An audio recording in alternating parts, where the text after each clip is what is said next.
Adventures of Sherlock Holmes, The Boscombe Valley Mystery by Sir Arthur Conan Doyle.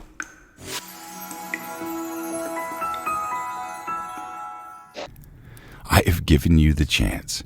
Here are your lodgings. Goodbye.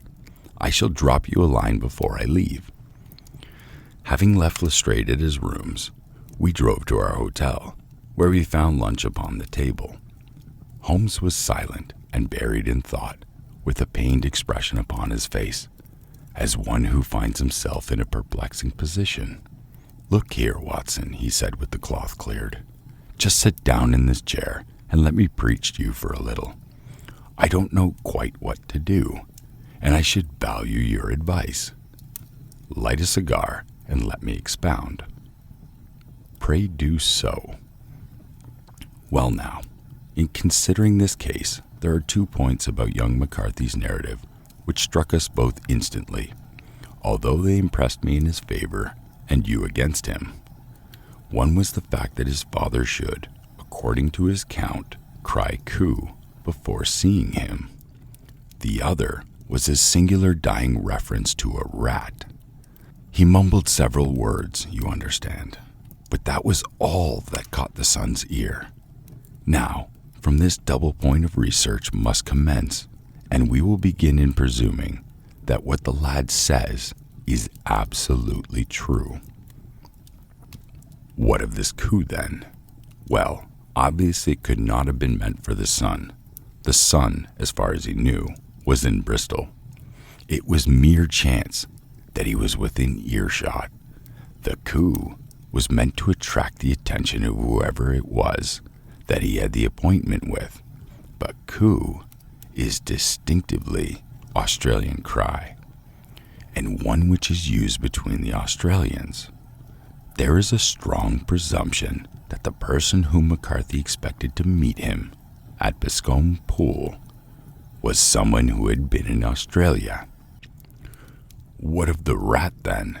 Sherlock Holmes took to fold a paper from his pocket and flattened it out on the table. "This is a map of the colony of Victoria," he said. "I wired to Bristol for it last night." He put his hand over the part of the map. "What do you read?" "A rat," I read. "And now?" He raised his hands. "Ballarat." "Quite so. That was the word the man uttered, and of which his son only caught the last 2 syllables. He was trying to utter the name of his murderer. So and so of Ballarat."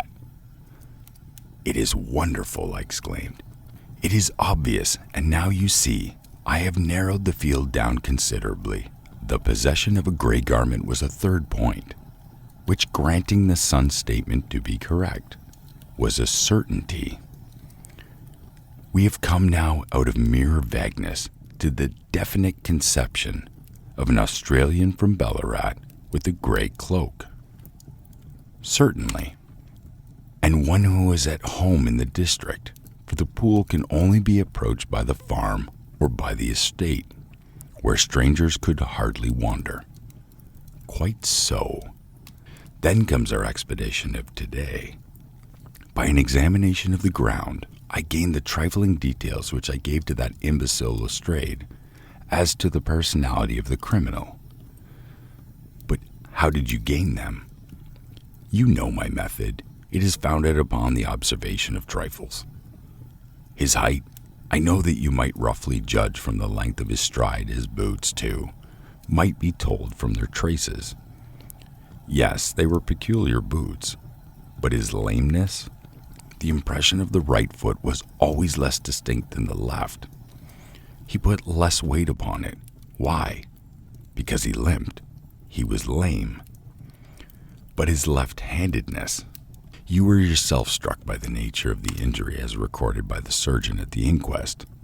The blow was struck from immediately behind, and yet was upon the left side. Now, how can that be unless it were by a left-handed man? He had stood behind that tree during the interview between the father and the son. He had even smoked there. I found the ashes of a cigar, which my special knowledge of tobacco ashes enables me to pronounce as an Indian cigar. I have, as you know, devoted some attention to this and written a little monograph on the ashes of over 140 different varieties of pipe, cigar, and cigarette tobacco. Having found the ash, I then looked round and discovered the stump among the moss where he had tossed it. It was an Indian cigar, of the variety which are rolled in Rotterdam, and the cigar holder, I could see that the end had not been in his mouth.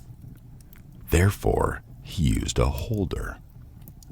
The tip had been cut off, not bitten off, but the cut was not a clean one, so I deduced a blunt penknife. "Holmes," I said, "you have drawn a net round this man from which he cannot escape, and you have saved an innocent human life as truly as you had cut the cord which was hanging him. I see the direction in which all this points. The culprit is—" "Mr. John Turner," cried the hotel waiter, opening the door of our sitting room and ushering in a visitor. The man who entered was a strange and impressive figure. His slow, limping step and bowed shoulders gave him the appearance of a decrepitude, and yet his hard, deep-lined, craggy features and his enormous limbs showed that he was possessed of unusual strength of body and of character. His tangled beard, grizzled hair, and outstanding drooping eyebrows combined to give an air of dignity and power to his appearance. But his face was an ashen white, while his lips and the corner of his nostrils were tinged with a shade of blue. It was clear to me, at a glance, that he was in the grip of some deadly and chronic disease. "Pray sit down on the sofa," said Holmes gently. "You had my note?" "Yes, the lodgekeeper brought it up. You said that you wished to see me here to avoid scandal." "I thought people would talk if I went to the hall." "And why did you wish to see me?" He looked across at my companion with despair in his weary eyes, as though his question was already answered. "Yes," said Holmes, answering the look rather than the words. "It is so. I know all about McCarthy." The old man sank his face in his hands. "God help me," he cried. "But I would not have let the young man come to harm. I gave you my word that I would have spoken out if it went against him at the Assizes." "I am glad to hear you say so," said Holmes gravely. "I would have spoken now had it not been for my dear girl. It would break her heart. It will break her heart, and when she hears that I am arrested—" "It may not come to that," said Holmes. "What?" "I am no official agent. I understand that it was your young daughter who required my presence here, and I am acting in her interests. Young McCarthy must be got off, however." "I am a dying man," said old Turner. "I have diabetes for years. My doctor said it is a question whether I shall live a month, yet I would rather die under my own roof than in jail." Holmes rose and sat down at the table with his pen in his hand and a bundle of paper before him. "Just tell us the truth," he said. "I shall jot down the facts. You will sign it, and Watson here can witness it. Then I can produce your confession at the last extremity to save young McCarthy. I promise that I shall not use it unless it is absolutely needed." "It's as well," said the old man. "It's a question whether I shall live to see the Assizes. So it matters little to me, but I should wish to spare Alice the shock. And now I will make the thing clear to you. It has been a long time in the acting, but will not take me long to tell. You didn't know this dead man, McCarthy. He was a devil incarnate. I tell you that. God keep you out of the clutches of such a man as he. His grip has been upon me these 20 years, and he has blasted my life. I'll tell you first how I came to be in his power. It was in the early 60s at the diggings. I was a young chap then, hot-blooded and reckless, ready to turn my hand at anything. I got among bad companions. Took to drink and had no luck with my claim. Took to the bush. In a word, became what you would call over here as a highway robber. There were 6 of us, and we had a wild, free life of it, sticking up station from time to time or stopping the wagons on the road to the diggings. Black Jack of Ballarat was the name I went under, and our party is still remembered in the colony as the Ballarat Gang. One day, a gold convoy came down from Ballarat to Melbourne, and we lay in wait for it and attacked it. There were 6 troopers and 6 of us, so it was a very close thing, but we emptied 4 of their saddles at the very first volley. 3 of our boys were killed. However, before we got the swag, I put my pistol to the head of the wagon driver, who was this very man McCarthy. I wished to the Lord that I had shot him then, but I spared him, though I saw his wicked little eyes fixed on my face as though to remember every feature. We got away with the gold, became wealthy men, and made our way over to England without being suspected. There, I parted from my old pals and determined to settle down to a quiet and respectable life. I bought this estate, which chanced to be in the market, and I set myself to do little good with my money to make up for the way which I had earned it. I married too, and though my wife died young, she left me my dear little Alice. Even when she was just a baby, her wee hand seemed to lead me down the right path as nothing else ever had done. In a word, I turned over a new leaf and did my best to make up for the past.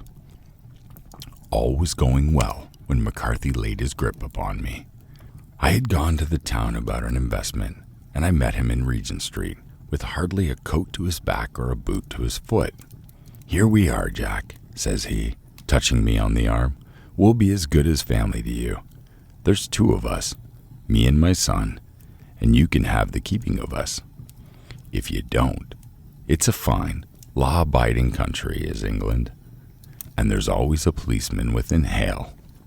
Well, down they came to the West Country. There was no shaking them off, and there they have lived rent-free on my best land ever since. There was no rest for me, no peace, no forgetfulness. There he was, cunning, grinning face at my elbow. It grew worse as Alice grew up, for he soon saw I was more afraid of her knowing my past than of the police. Whatever he wanted, he must have, and whatever it was, I gave him without question. Land, money, houses, until at last he asked a little thing which I could not give. He asked for Alice. His son, you see, had grown up and had so much my girl, and I was known to be weak in wealth. It seemed a fine stroke to him that his lad should step in the whole property. But there I was firm. I would not have his curse stocked, mixed with mine. Not that I had any dislike to the lad, but his blood was in him, and that was enough. I stood firm. McCarthy threatened. I braved him to do his worst. We were to meet at the pool midway between our houses to talk it over. When we went down there, I found him talking with his son, so I smoked a cigar and waited behind a tree until he should be alone. But as I listened to him talk, all that was black and bitter in me seemed to come uppermost. He was urging his son to marry my daughter, with as little regard for her, what she might think of, as if she were a slut from off the street. It drove me mad to think that I, and all that I held most dear, should be in the power of such a man as this. Could I not snap the bond? I was already a dying and desperate man. Though clear of mind and fairly strong of limb, I knew that my own fate was sealed. But my memory and my girl, both could be saved if I could but silence that foul tongue. I did it, Mr. Holmes. I would do it again. Deeply as I have sinned, I have led a life of martyrdom to atone for it. But that my girl should be entangled in the same message which held was for me than I could have suffered.